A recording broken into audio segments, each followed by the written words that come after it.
Hello, everyone. Welcome back to ITUTv Podcast. If this is your first time here, this is the place where we talk about trading and we like to get beyond the charts, right? The mindset, the psychology, and the discipline, the real life consequences come with operating within the markets. Now, today's episode is going to be very, very important. And honestly, it's a conversation that doesn't happen enough in the trading space.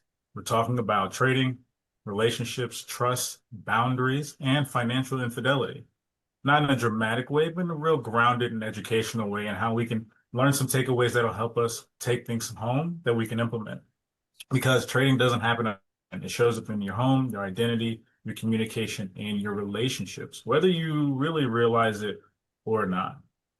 So I'm joined today with Dr. Cheri Timko, whose work focuses on relationships, trust, emotional patterns, and how financial behavior, connection, and stability. And I'm also joined with Daniel Schuler, our mindset coach, to really deep dive into a lot of the background of how relationships get affected. Thank you so much for joining me today, Dr. Cheri. How are you? Thank you so much for having me. I'm good. Thank you. Thank you for coming by. Daniel, thank you as well for stopping in. Absolutely. I'm excited, man. I think there's going to be a lot of value today. Fantastic. Now, Cheri, I really appreciate you being here. I think this conversation is going to help a lot of traders and partners who don't always have the language for what they're experiencing. So, few of our current students had some questions, but we'll start off with, can you share a bit about your and what led you to focus on the intersection of relationships and trust and financial behavior? Yeah, I specialized working with couples for a really long time. I hesitate to say how long. I feel like it dates me. But they're really my passion of helping couples have a really good, close, and connected relationship. And that is based on trust. And so that means they have to be able to tackle really tough topics and still feel good about their relationship. Well, trading, finances, how they manage themselves with in their career, whether that's traditional or whether that's trading, like all of that comes together and impacts that trust. We tend to think about trust as like, can I trust you with other people? But that question of can I trust you with our money is such a critical piece of trust. And if you're not very careful with it and mindful of your partner's values in addition to your own, then it can really impact the relationship. Most definitely. No, explain to Daniel real quick. Have you ever, Daniel, I know we've worked with traders time and time again. Have you experienced traders and what kind of problems do you see with traders in relationships in this kind of way? Yeah, 100%. And I kind of just want to also echo off of what Cheri said, because when you look at trust and how it's built, typically our definition of trust is based off of, if we haven't done the work, off of the previous narrative that we have before. And then what happens is we'll project that narrative into the various areas of our life, whether it's with money or whether it's with our time or whatever the case may be. And so to her point, what happens is if you can't trust your partner with the money, it's not just about the money, because we're also dealing with livelihood, right? And so one of the Mhm. things that Zae and I, we talked about is a lot of people start trading because they want freedom. And their definition of freedom is the money and the ability to do, whatever I want to do with whoever I want to do, however I want to do it, et cetera, et cetera. But if they're coming in with this narrative, they're going to like money is just money. The way that you experience it is based off of the belief that you have. And then if you have a partner or a spouse or like whoever it is, whoever it is that is also part of that money, they are not just going to experience the financial experience. They're going to experience that whole narrative that leads up to whatever result that is. And based off of that and that communication and that result, that's where trust will either, rise or fall. Oh, yeah, that makes excellent sense. Now, I know I've been there time and time again with when I was growing through it, there were patterns that just existed for me from the military, just patterns that had developed for me from childhood that started to showcase and exist, not just in my trading, but even the decisions I'm making in my relationship. So what kind of patterns do you guys recognize? And we'll start with Dr. Cheri here. that a lot of traders are dealing with within their relationships that can be causing damage that can really not just affect the money aspect of it, but they're their marriage, that lack of trust is there because certain patterns that they've developed or brought with them. I think it's important to also recognize that you can build trust around money Mhm. through making good decisions. And one of the patterns that I see is that there is often a partner who feels more secure with less risk, and one partner who feels more secure with more risk. And Okay. they fit together really well. Usually the partner who is a little bit more risk averse is the one who's saying, do we have enough savings? Are we making good decisions for the long term? Are we going to be able to retire? And the other partner is saying, but how do we grow this? How do we live today? How do we have fun with what we're doing right, with what we have right now? And Mhm. both of those bring a very important part to the conversation. And so it's really important that you don't demonize or put down one side of that conversation. And I think Mhm. sometimes when couples get into trouble, it's because one of them says, well, you're too risk averse. I can't do the things that I want. But it's that other side that grounds it and keeps and helps put those guardrails in place so that it's a good decision for both of them. Mm. That makes sense. And Daniel, in your experience, have you dealt with different partners, at least having these patterns and affecting their relationship as far as you're talking trust, but now I'm saying, well, I trust you, but I'm a visionary. I'm thinking of the future, and you're conservative and you're thinking of the now, right? Yeah. Yeah. What kind of battles or ways do we find at least a matrimony in that so we can work together moving towards a common direction? In 2026, traders cannot afford to sit on the sidelines. This is the year of the action takers, the year you make a decision that changes everything. At Independent Trading University, we build an experience that brings together what traders have been missing for years. Mindset that keeps you stable, economics that keep you informed, technical precision that gives you direction. One complete system, one community, one path to independence. From January 14th to 18, ITU Rise 2026 will take you through 5 powerful days of coaching, clarity, and next-level growth. This is your chance to level up with your coaches live, build your personal trading plan, and finally break the habits holding you back. General admission is free. VIP access is optional for those ready to go deeper. VIP $27 admission includes morning motivation with Daniel, pre-session Q&A 6:30 p.m. Central Standard Time, recording access for 7 days. Enjoy 7-day enrollment to ITU. Part of admission will be donated to the Grace Works program. Receive a discount on the ITU 30-day bootcamp. Digital copy of ITU Trading Guide $4,000 worth of value for $27. Whatever path you choose, one thing is certain. If you want 2026 to be different, this is where it starts. Register now at rise.myitu.org. ITU Rise 2026, the year of the action takers.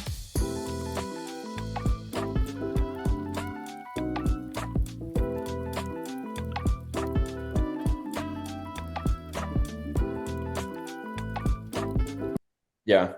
Yeah. In terms of what, she was saying as well, is there's this cohesion that can happen when obviously it's not about where can we compromise and what do we have to sacrifice. But for example, let's say the partner has a very high skill set that the other partner isn't necessarily educated on.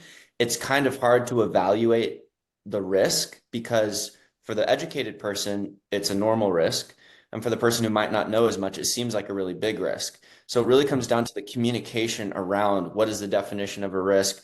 Hey, this is also how we build trust. Now, it's a big risk for this other person because of their concept of perhaps, let's say, the amount of money that that trader is willing to lose, right? You're like, Mhm. oh my gosh, why are you okay with losing $1,000? And it's because, well, I've specifically allocated these funds because in trading, I need to be willing and okay to lose this amount of money for this potential, which is a part of any risk. I'm willing to sacrifice X amount of time per week to make X amount of money. It's just and you want to bring them into your decision making and how you arrived at the risk. And I think what happens is, it requires a lot of patience And education, we're like, hey, not only do I want to tell you the risk I'm taking, I want to show you why this risk is logical for the field that I'm in, and I want to bring you into it so that it's an understanding.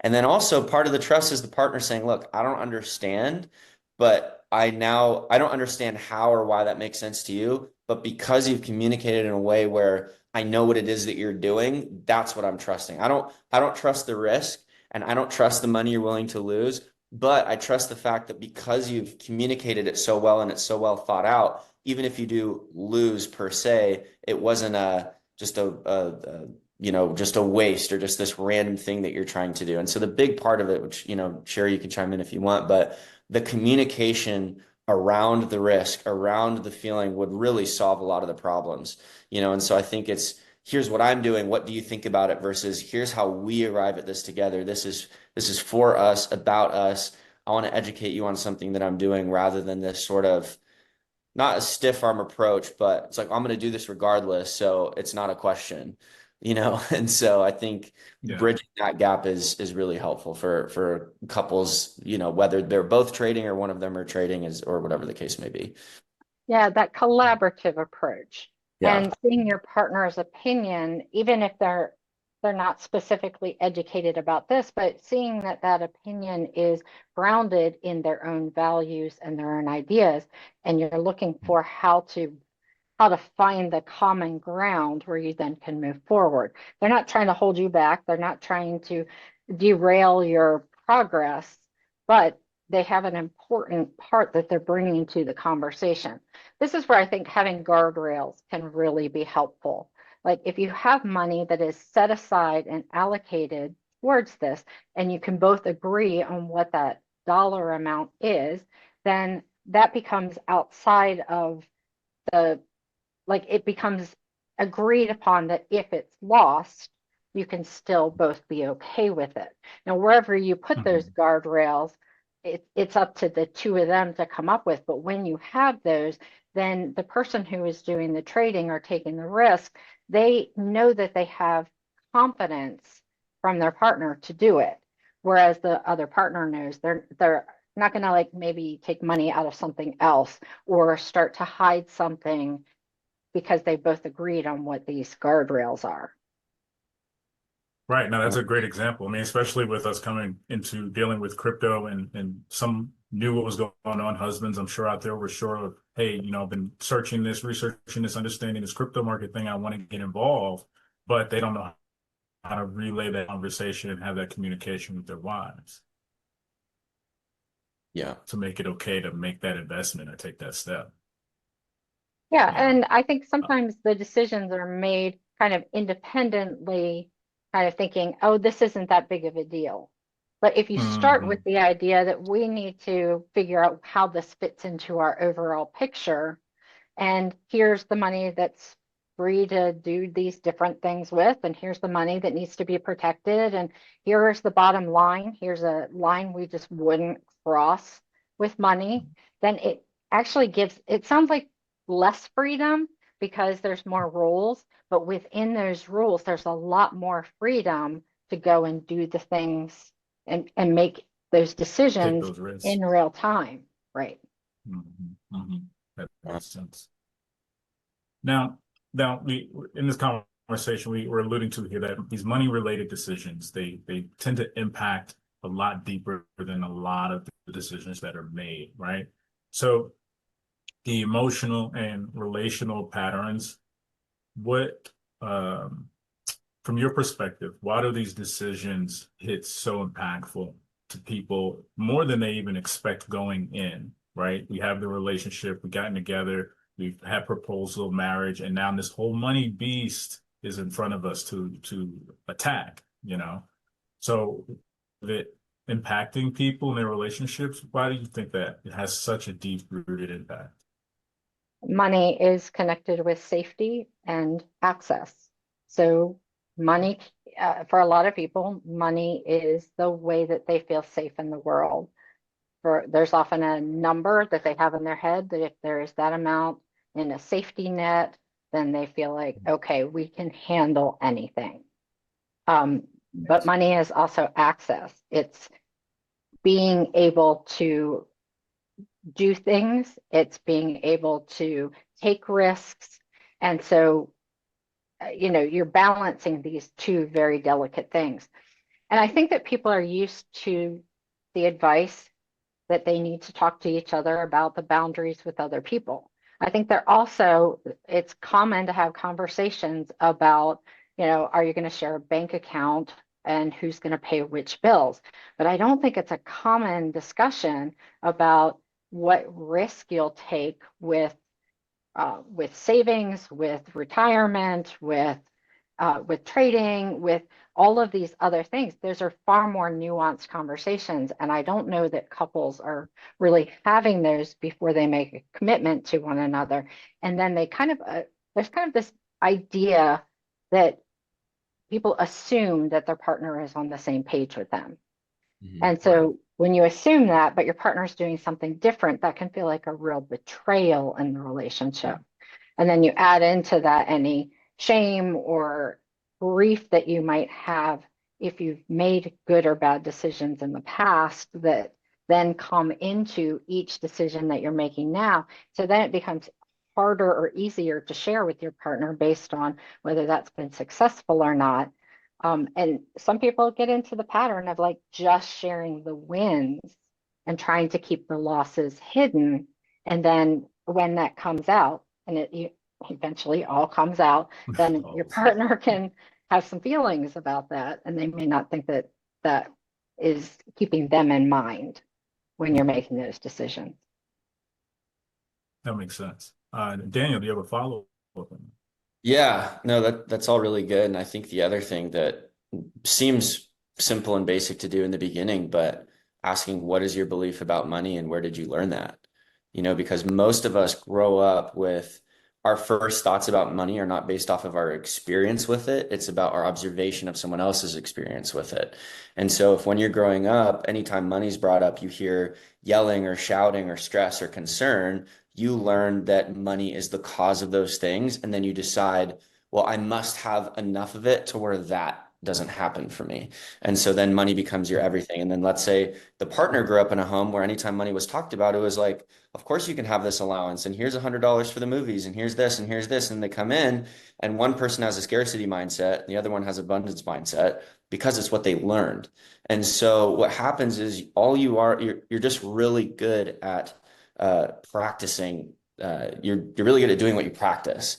So you're coming into a relationship with a practiced belief and practiced habits around the narrative that you have about money.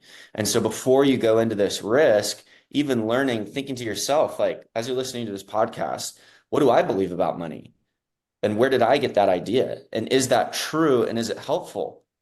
And then asking the partner, okay, like, what do you believe about money? And are our beliefs contradictory, or are they collective? And if they're contradictory, where do we find the common ground within them, so that as we do a risk assessment, we're understanding each other's narrative of money? Because two of the most difficult things to navigate is love and money, and then the love of money, right? And so money itself doesn't change. Our dynamic with it does. And so your experience with money is based off of the definition that you have of it, which you learned somewhere. And then we just come into agreement whether or not that's the truth about money or not. And so I think it's a really helpful and healthy thing to do. Everything that Cheri said, plus just, hey, what do we believe about money in this house, and where do we learn it? And if we want to have kids, or if we do have kids, how are we representing this narrative to them, so that when they're 15, 20, 25, 30, they have a healthy relationship with money? Not that they need it, not that they want a ton of it, but that whether they have a lot or a little, they themselves as a person are okay. I have something truly special to share with you today. Have you ever dreamt of financial success and didn't know where to start? Look no further than Independent Trading University. At ITU, we offer a diverse range of courses, from Forex basics to advanced technicals, along with comprehensive fundamentals education, mindset coaching, health and wellness guidance, plus stock and crypto trading strategies. That's right. Everything you need for a well-rounded trading journey, all in one place. Our mission is clear, helping you make extra income by learning the art of trading. Join us today at solo.to/independentTradingGuru and take advantage of an exclusive pre-sale. $50 for undergrad students looking to trade part-time, and just $75 for career traders ready to dive in full-time. With ITU, you'll master the art of making consistent income from the markets. This is your chance to start building a brighter financial future.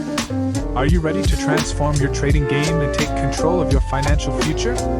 Look no further than Independent Trading University, your one-stop destination for comprehensive Forex education and so much more.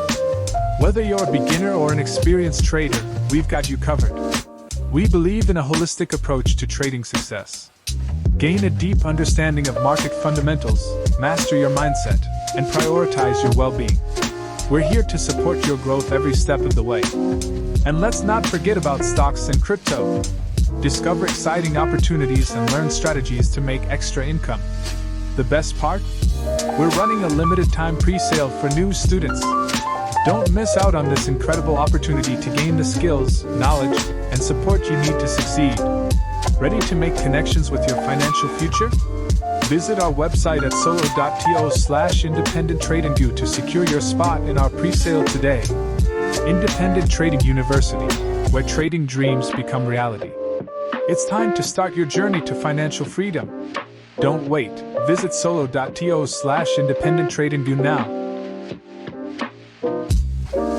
I'll add to that, not just the question of what do you believe about money, but what is your education about money?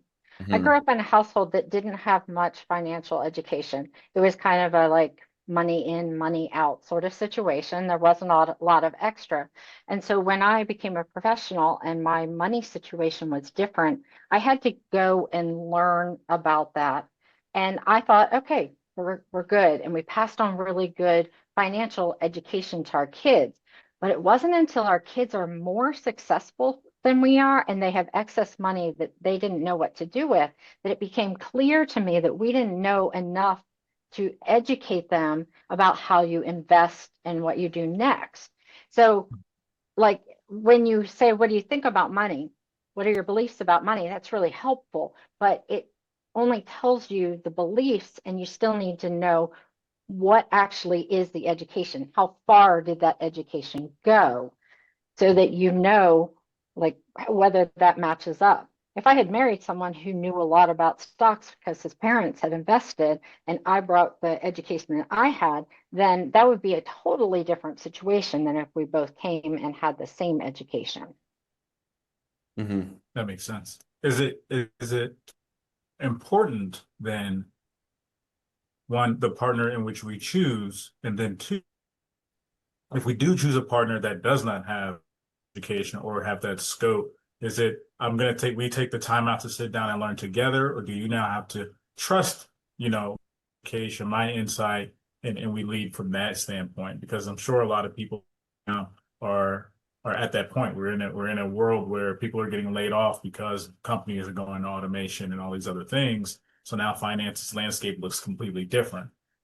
But one of us has, one of us doesn't. You have to trust me, or I have to take the time out to teach you. It depends on the structure of your relationship. In some relationships, they have specialized roles. When you have specialized roles, you are the expert in your area and your partner is the expert in their area and you trust each other. And that's kind of the agreement between the couple.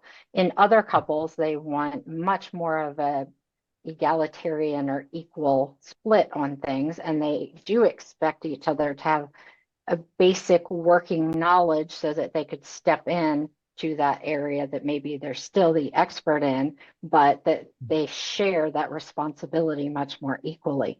And the structure works either way. There's benefits and drawbacks to each one, but it has less to do with the structure and more to do with being on the same page about that structure. If one partner is expecting it one way and the other is expecting it the other, then they can, there's a real disconnect there. So some couples will really want to both be on the same page and know everything together and maybe even make decisions together. And other couples will be much more comfortable with one being the expert and the other spending their time doing something else. Understood.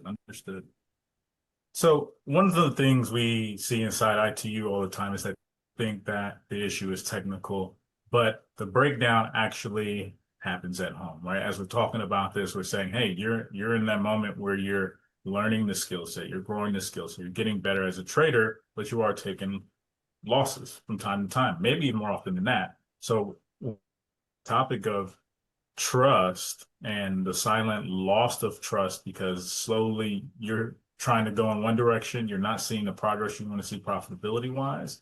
Your wife or your partner, significant other, is not seeing it as well. What warning signs tend to appear when a partner is silently losing trust in a trader's decisions, even if they aren't saying it out loud? And Dr. Cheri, you can lead with us. Yeah, there's warning signs. I feel like this would be very independent based on the relationship because part of having a good relationship is knowing who your partner is. And so if your partner is usually very interested in asking a lot of questions and gets silent, it's it's that change that probably is where the warning sign is. If they are not very interested and then start just grilling you with a lot of questions, that's probably it's that change that's probably the warning sign. Um, I, it may also be that if things are not going well, you see them getting more involved and wanting more information, and that may be the warning sign. But I don't think that there's a universal set of warning signs. I think it's more, know who you're dealing with, know who your partner is, know what they can tolerate, know how much you need to tell them before they start wondering what's going on. And of course, the other side is not telling them so much that they're in the nitty gritty of it with you if that's not who they are and that's too much for them. Of course. And Daniel, you have a follow-up take on that? Yeah, I agree with that. I think it's, like she said, it's a case by case basis on the dynamic of your relationship. And then I think the other thing is the warning sign could also be in the trader, the person trading, because if they start to get, let's say that the partner asks the same questions they usually do, but then the trader is now more irritable, or they're like, why are you asking me this question? And she or he is like, these are the same questions I always ask. What are you talking about? So it's also being aware of like the trader could be the one expressing the warning signs based off of what something that used to mean something normal to now it has a lot heavier weight in what they're saying because of the belief they're starting to build around their ability, right? And then that behavior by the trader will then increase the likelihood that there will be now a warning sign on the other partner coming in where then that trader's like, well, why aren't you asking me questions anymore? It's like, well, since you started trading, every time I ask you a question, you always get defensive, And so I think it's this, to her point, it's this ebb and flow of really, number one, the way to kind of not avoid it, but at least combat them when they come up is having crystal clear expectations like, hey, at the end of the day, I'm going to tell you exactly how much money I made, exactly how much money I lost, exactly what trades I was in, my emotional state, here's what affected me. And you have a 15-minute grilling session where at the end of every day, I will sit and shut up for 15 minutes and you get to ask me whatever the heck you want and I can't respond. And about so even creating a safety bubble around when they're allowed to ask, like you can ask me anything you want after the trading day is over or before the trading day starts or whatever it is. And so, yeah, I think again, not to be a broken record, but I think it is dependent on that individual dynamic and, they're not so silent as much as they are you having that level of awareness of what your dynamic is before you start trading. Yeah. And Yeah. coming up with that agreement together. So Yeah. you gave a couple of examples of like outside the trading day or at the end of the day. And for some couples, that's going to be exactly what they need. And other couples, it might be like once a week checking in or 100%. kind of out of sight, out of mind. But if you cross this threshold, you lose this amount or you gain this amount or you have this level of trading that's what triggers it. But having that crystal clear in terms of what that expectation is. I love that you brought in the defensiveness. The Yeah. defensiveness is if you feel defensive, that is a sign that something is off. Now, you may say that what's off is your partner. That could be, but taking that look inside and being like, am I defensive because I'm not feeling good about this? That probably is a sign that you need to talk about it, Yep. not For talk sure. about it. For sure. 100. Oh, hey traders. This is a quick reminder. The clock is ticking and this is the last 30 days to lock in on our current rates. If you've been on the fence, now's the time to really jump in. Here's the deal. For the next 30 days, you can enroll in Independent Trading University at the current price of $45 a month for undergrad traders and $55 a month for career traders. And we've held this price point for 3 years to give every individual the opportunity to start their trading journey for the cheapest possible price point out there. So that's right. If you head over to myitu.org and secure your spot, you'll be able to lock in at the current prices. Now here's the best part of the situation. If you're already with us, you're locked in at the current rate as long as you remain a student. That's our commitment to you. So if you want to start learning and earning with us at ITU, don't miss this final opportunity to lock in the best rate. Now we've had a phenomenal year. Many have finally crossed over that milestone of getting their funded accounts. So this is prime time for you to get locked in before the holidays, and let's make sure this happens for you. I'll see you guys on the other side. And that makes again, perfect sense. like finding out whatever it is works for you. The partner might be like, look, here's the deal. I don't want to know anything unless we make 10 grand or lose 2,000. Like, don't talk to me because it would stress me out. So just, Right. yeah, great point. Yeah, that was amazing, guys. And if you're out there and you're listening, these are wonderful ways to slow pitch, to your partner, right? To kind of soft it, and it's more inviting for your partner to feel a part of what you have going on a bit, and take some of that weight off that you'll connect it to your trades, and you'll just start making some really bad trade decisions going forward because it's on the back of your mind all the time, Now, Dr. Cheri, there's obviously going to be some long-term damages, right, from hiding trading activity, secret trading activity that's going to cause some effects into a relationship, even in profitability, eventually arise and carry into, right? What are some damaging effects? What kind of long-term damage typically happens, or in your experience have happened? Yeah, you fall into financial infidelity when there's a decision that's made that your partner doesn't know about and would be upset that they didn't know about it. And that can take lots of different forms. That can be having a credit card that your partner doesn't know about. That could be taking out a loan or spending money that they don't know about. And to a lesser degree, that can even be positive things. You would think your partner would be happy if you're making lots of money, but there can be other factors that are tied up in that. Like, where did you take the money from that it ended up in there? Or them not having the transparency that tells them what is happening with their money.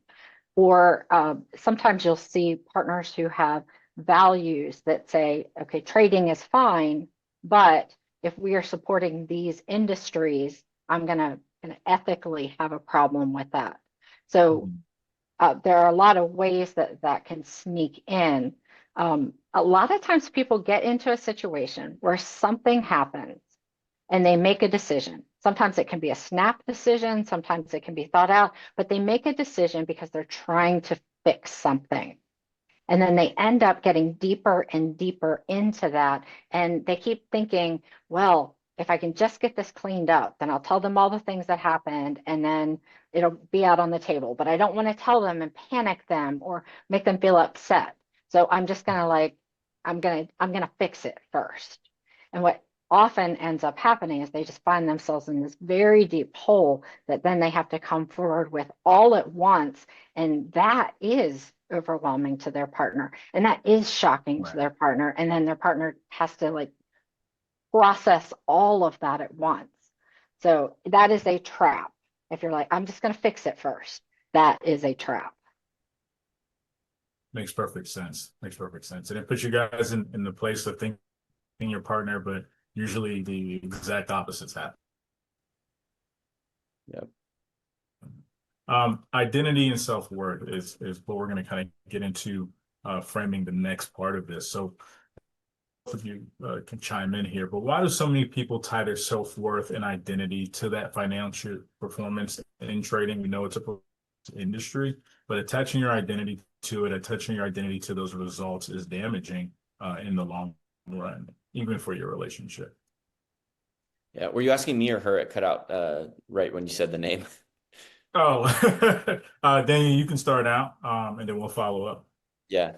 No, and I also want to just really quickly echo off of something Cheri said is that is also what happens when you're trading. That's what you do when you over leverage and you revenge trade. So you're like, oh, I'm just going to fix this trade that I messed up. And you just keep you just keep going and then you blow an account, and so that same mindset. And then the other danger is if you, when you start to do that financial infidelity, like she said, whether it's good or bad, that becomes a pattern that you're used to doing. So you're like, okay, the belief is that I'm either going to get away with this or this is how I fix it. And because your brain doesn't care what area it's in, that's how you're going to start to filter the rest of your life. And so it might start with money, and then you might feel guilty, and then you're going to look for an outlet. And next thing you know, it goes from financial to infidelity to actual infidelity, right? And so we want to be very careful about understanding it takes these in the same way of the book Atomic Habits, where it's these little patterns built over time, go to big results, little beliefs and things that you say yes to that you shouldn't over time. You wake up one day and it's 6 months down the road and you went from losing a couple trades to losing your marriage. And you're like, how did I even get here? All I did was this one thing every day for 6 months. And not just actual infidelity. It could be like, I'm stressed, I'm going to drink. And then you get into the pattern of that. Or even exercising, like, I'm going to go work this off with exercising, but then you end up there and not engaged with your family for long periods of time during the week. So like, you're right about the habits, but it really is not. It's even some things that may look fine on the surface, like having a drink because you're stressed out. There's nothing wrong with that. But if that becomes your coping strategy because you're hiding the financial situation, you just end up with this, I don't know, snowball situation. 100%. Sure. It's that compromise. So, to answer your questions, Zae, in terms of, why self-worth and identity is tied with money. I just want to make sure that's the actual question. Tied with that performance. I mean, in theory, I'd like to reframe the question because why it's endless about why. But I think what specifically happens when you tie, your narrative about money and your self-worth, et cetera. Number one, I would say we are in a world where it is the easiest it's ever been to compare. Where you go on social media, you go on the news, you go on literally anywhere, there's someone making more than you, there's someone better looking than you, there's someone growing faster than you, and then you build your goals and your purpose, not around your goals and your purpose, but you in relation to what you think someone else is doing. And so then your worth is actually tied up in beating whoever you think is better than you, right? And especially with money, we do this a lot where we'll take things that are good in theory and we'll make them ultimate. So money, money, sex, all these different things that essentially run the world in the right context, they are good and they're useful and they're helpful. But when we make them ultimate, and that is the filter that we use to make our decisions, then what happens is our confidence is contingent on the result of the thing that we're doing. Right. And so then we'll use that circumstance or that success or whatever it is to determine not if I've done something right or wrong, but if I'm actually worthy as a person. And so then we'll take a situation, paint it as the narrative of who we think we are. And then that is now the way that we approach money or we approach our relationship or we approach whatever it is. And so I think the reason is because we have also been told by the public again, and whether or not it's true, it's the way in which it's being presented, like money runs the world. And if you have money, you're good. You have access, you have this respect, you have whatever it is. And so if you believe that to be true, when you feel disrespected, or if you believe that you're disrespected, and the belief is, well, if I have money, then I'll gain respect. You throw all the stuff that respect actually is out the window in order to get that money. Problem is you get the money and people still don't respect you, or you're still discouraged, or you're still anxious, or whatever. And so you tie it in based off of what you think it would mean about you once you achieve those things. And then that bleeds into the other areas of your life. Welcome to Independent Trading University at ITU. We're more than just an education platform. We're a community built to help you succeed. Trading can feel like a solo journey, but with ITU, you're never alone. Our team is here to support, guide, and push you toward mastery. Technical analysis support, so you can read the charts with precision. Fundamental support, so you understand market-moving news and economics. Psychology support, so you can develop the mindset of a successful trader. We provide the tools you need to thrive: weekly live education, 24/7 community support, and real-time trading setups from experienced coaches. Wherever you are, access the education and mentorship that will transform your trading. Join ITU today and trade with confidence. No, I would for add sure. to that. I would add to that. Money is very easy to quantify, and you can. It's very easy to say I'm winning or I'm losing based on a number, and you pair that with a gamification sort of system. If someone wants to get people hooked into a system, they gamify it. So then you pair that with trading, where if you check your account multiple times a day and you get that dopamine hit of this is going up, or I can do something to make this go up, it's kind of a perfect storm of like really being able to get into this tunnel vision of this is my worth, this is how I define myself, this is how I keep that positive feeling going. And it really can be all consuming. 100%. For sure. For sure.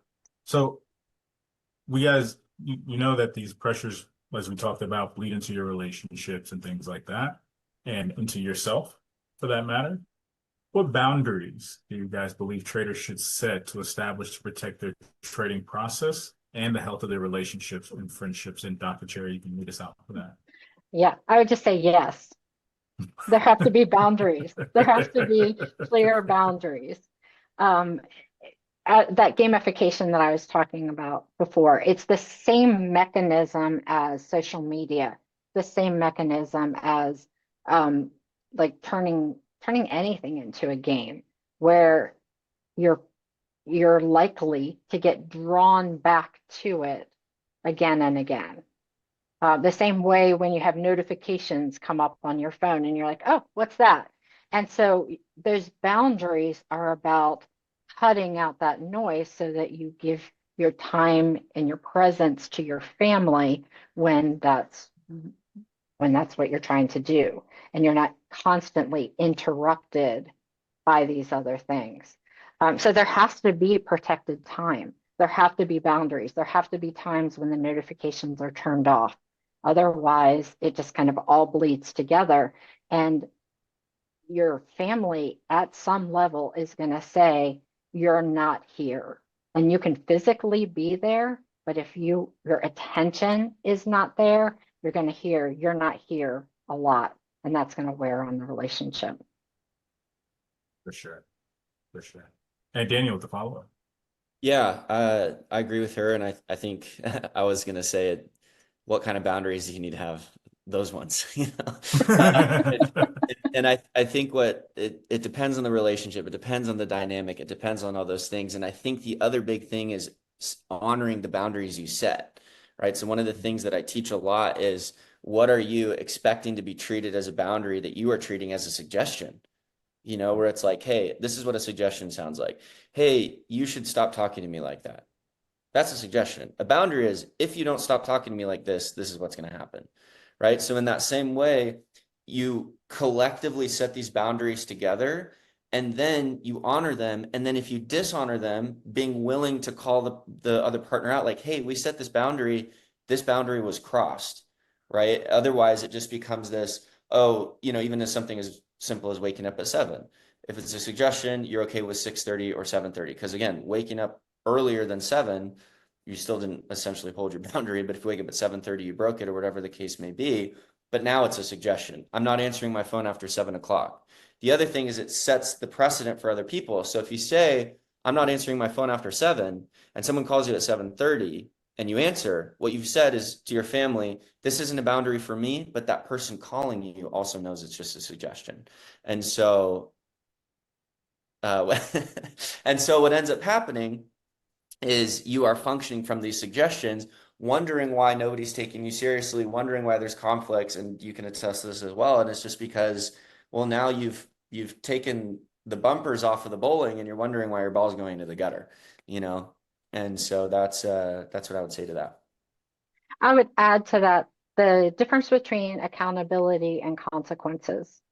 Consequences is having your partner call you out. Accountability is you saying, I did not follow the standard that I set or that we agreed to.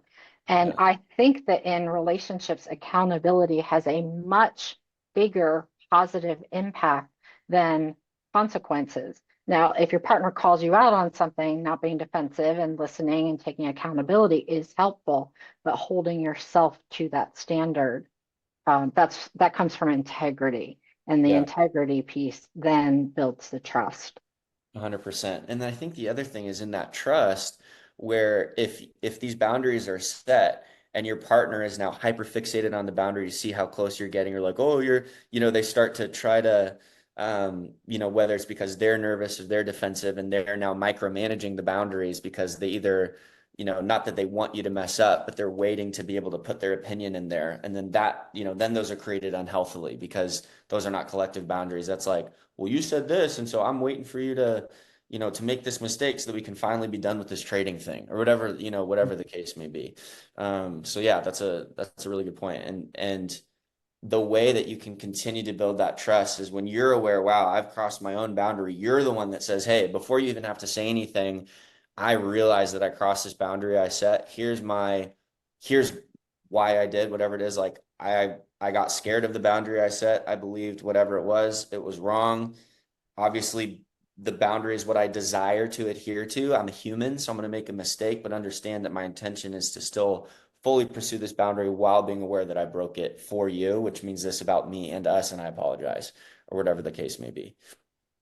Yeah, that is so powerful in relationships. Yeah. And if you don't do that, if you wait until your partner calls you out, instead of stepping into that space that is vulnerable and it doesn't feel good, but if you wait, then they are always on the defensive. They're always waiting and watching, and it means that they won't relax about this.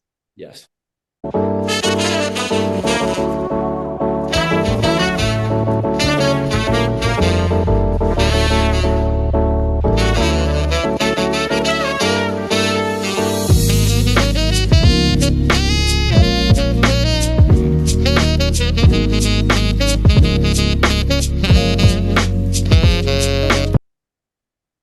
That makes perfect sense. And something you guys can take away from this, the most important, your time, so you can still protect the time with your family, time with coworkers, friends, and so on and so forth.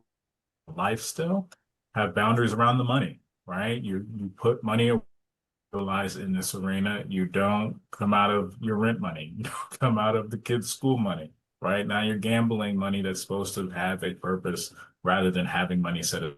We need those boundaries, communicating boundaries with our partners, families, children, intentions, what we're doing, why we're doing it, and how we're going to go about doing it, and why I'm even in this arena. And then those expectations, right? We've got to be able to manage, have boundaries around what we expect to make in the marketplace, expectations for how we're going to operate, and not be a turtle-shelled trader, and not out in the world and participating in society, because it's easy to be able to sit at a terminal all day, every day, making mistake after mistake. But even if you're profitable, it's still having that shelled in idea. And yeah, I'm making money, but I have no life outside of trading. So it's never good to find out in that. Then I want to bring you in on a topic as well. So from a trading psychology standpoint, how does, we might have touched on this, but this was a student question, fear, identity, and the need for validation show up when traders start hiding their results or second guessing their own instincts. So we may have touched on this a bit. Yeah. So can you restate the question one more time? How does fear of identity and validation show up in trading and hiding your results? Yes. Yes. Yeah. Okay. Yeah, I mean, I guess to Brett, it's kind of a long-winded question, but I would start with the validation part. Because we have to figure out what is it that you need to be validated for specifically, because based off of that, that's going to determine how you show up to the trade, right? And so if you have and we've talked about this before, number one, if you're trading without a checklist, stop. But when you have, these checklist things that you're doing where regardless of validation, this is what needs to be done in order for you to make a good trade. And notice how I didn't say to win a trade, to make a good trade. It's possible to make a good trade that does not win. And we've talked about this over and over again. In a trading week, you can lose multiple trades and still end up profitable. So one of the things you have to also ask yourself, number one, is what is my definition of validation? What am I being validated for? But if I start to hide my results, what am I trying to hide and from who? And if they find out, what do I think that means about me? Right? So the reason you're hiding is because you're in self-preservation, because you're afraid of someone finding something out. So what is the belief around what would happen if person A found out this result? Now, if you have a healthy relationship with your partner or whoever is involved in your trading, the result doesn't matter because you've already talked about what happens when you lose.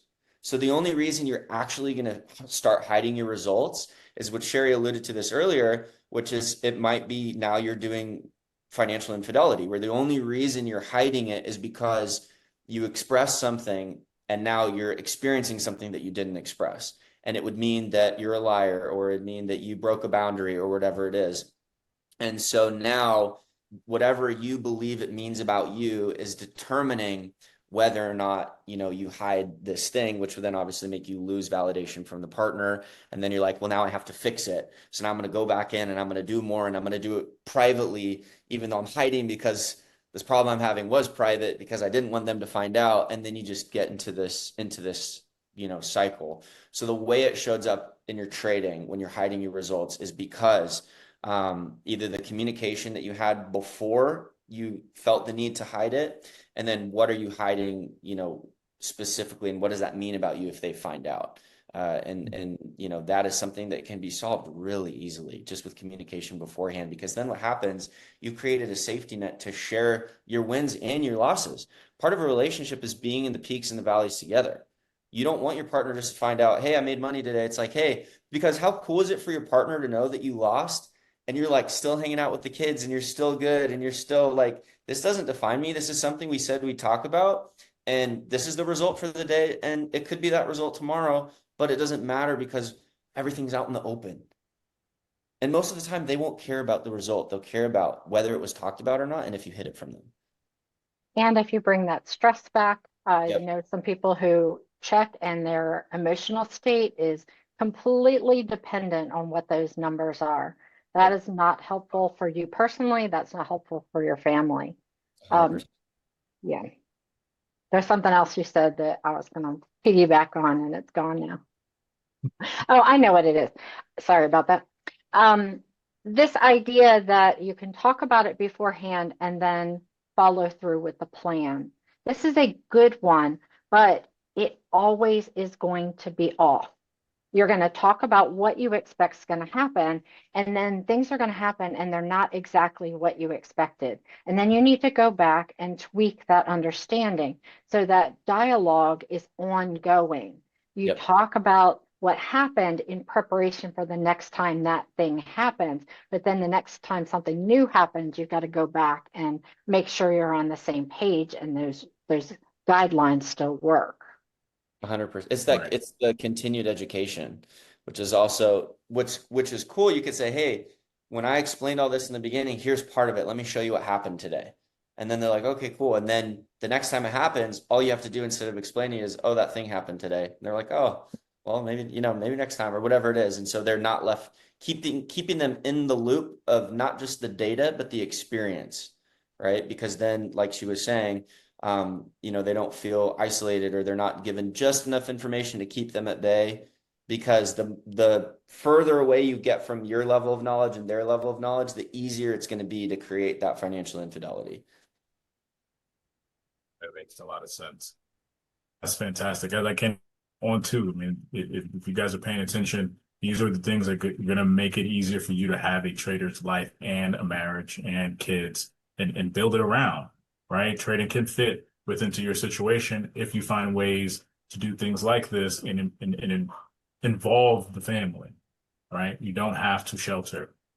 Real quick, before we close out, last closing question, quick 30 seconds. If you guys could leave traders and their partners with one principle around trust, communication, and financial decision making, what would it be and why does that matter?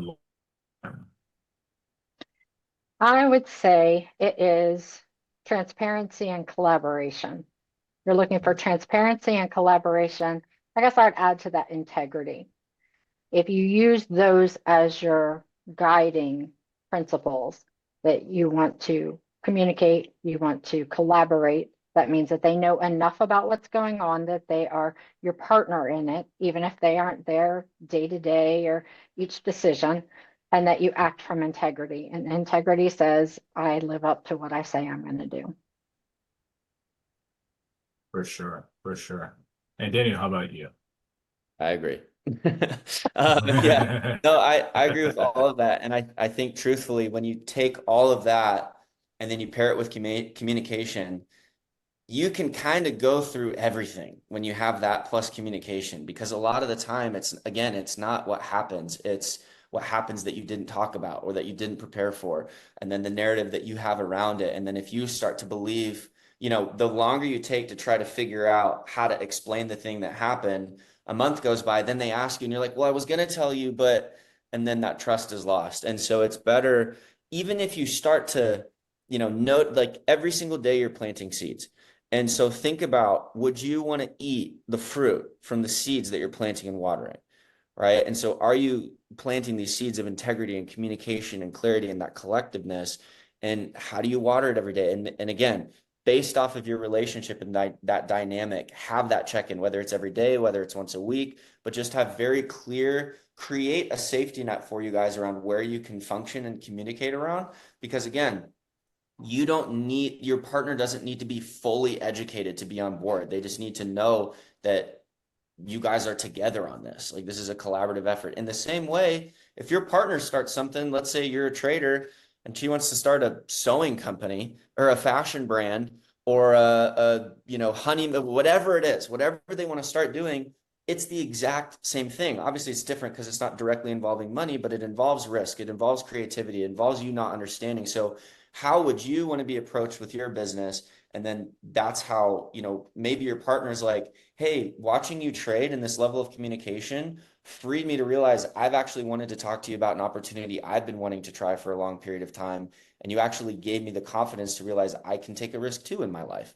So it's not just about you trading, it's about the overall dynamic that could lead into another opportunity. Most definitely, most definitely. Both excellent answers. Excellent answers.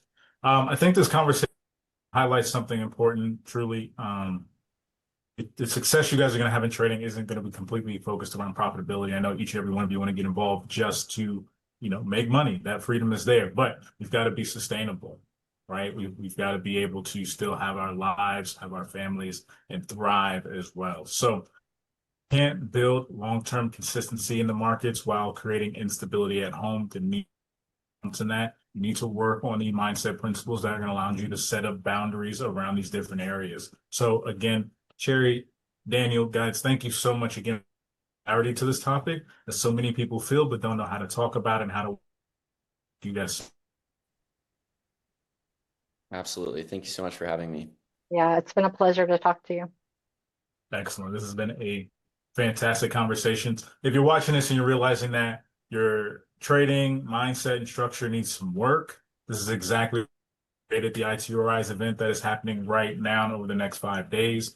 Of course, more events may come for you guys, but look, you got to take the opportunity that presents and get around this type of conversation that can help you get to where you want to be. Rise is about foundations, discipline, execution, emotional control, and operating like a professional, because that's what we're here to do. You can register at rise.myitu.org. You can also reach to Cheri Timko at cheritimko.com for any relationship.